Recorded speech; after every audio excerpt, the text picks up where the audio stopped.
Good afternoon and welcome back. I am Marcus Peter and I'm talking with Tom Doran. What does it mean to be human? A simple enough question until you scratch the surface of it.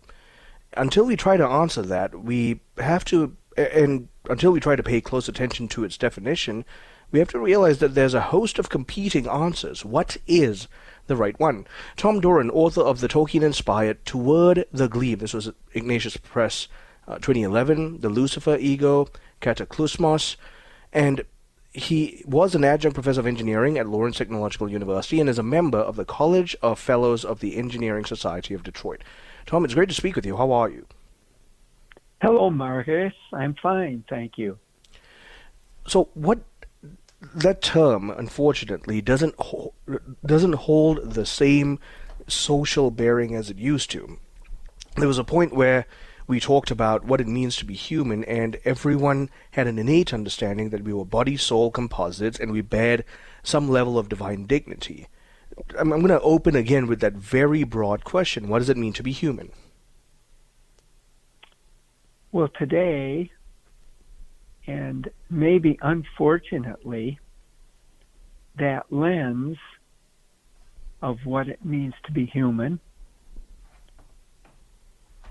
means many different things to different people, Marcus.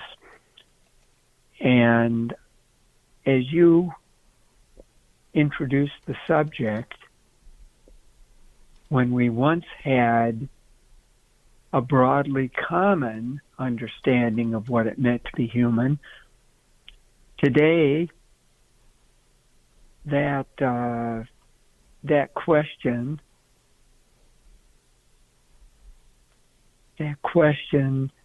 depends on so many things that people disagree about. How useful is a human being? What does it mean to be human scientifically? So we're really challenged by that today.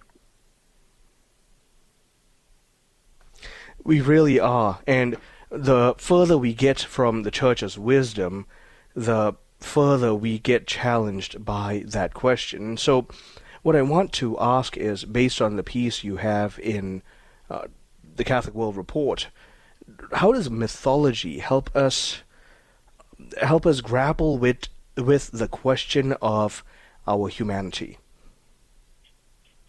Well, first of all, I would say that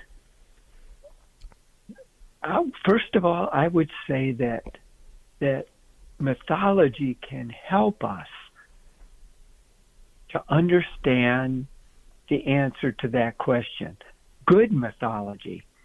And so when I look at that question, I am looking at people like J.R.R. Tolkien, C.S. Lewis, Gene Wolfe, people of that sort who are giving us deeper insights into what it means to be human in the context of stories. And Jesus told stories, parables, beautiful parables that explain to us what it meant to be human, such as parables we all know, the prodigal son and the other side, in which there were two sons, one who said, "Yes, Father, I will go and do what you want me to do," but did not. And the other son who said, "No, Father, I'm not going to do it," but did it. And so which son did his father's will? So Jesus is, I guess, perhaps the most important point to be made is what it means to be human is best depicted in Jesus himself. We have to start there. And through his parables. Yet these myths of human origin that depict aspects of the true myth as C.S. Lewis came to understand the Incarnation can point humankind to the truth and what it means to be human. So in today's world, I think these myths, by the very best authors, can help us to understand what it means to be human and to distinguish between being human in the sense that Jesus wants us to be human from a purely scientific or purely commercial or purely utilitarian description of what it means to be human. The unfortunate thing is when Jesus is taken out of the public sphere, we inevitably become mechanistic in how we view the human person. Can you please share how dangerous that is for society? Yes, and thank you, because I think that's one of the reasons that true myths, as written by authors like Tolkien and Gene Wolfe and others, T.H. White's retelling of the legend of King Arthur, the once and future king, right, can be so valuable to us and can be so valuable to society at large because it's kind of a gateway. It's a little bit of a gateway to Christianity.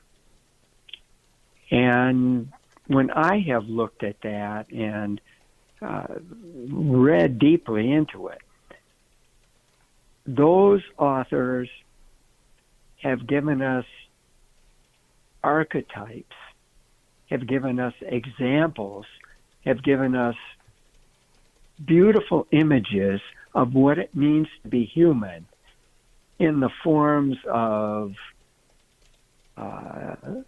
Frodo Baggins, in the forms of Bilbo, in J.R.R. Tolkien's case, with C.S. Lewis, with Narnia, with T.H. White, with King Arthur, who preached the very Christian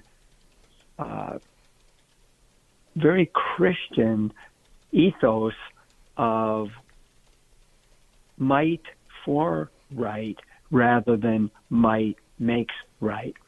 And Gene Wolfe as well, who is a more modern Catholic mythologist, whose work is very challenging, but you can see Christianity deeply, the one true God deeply in his mythology.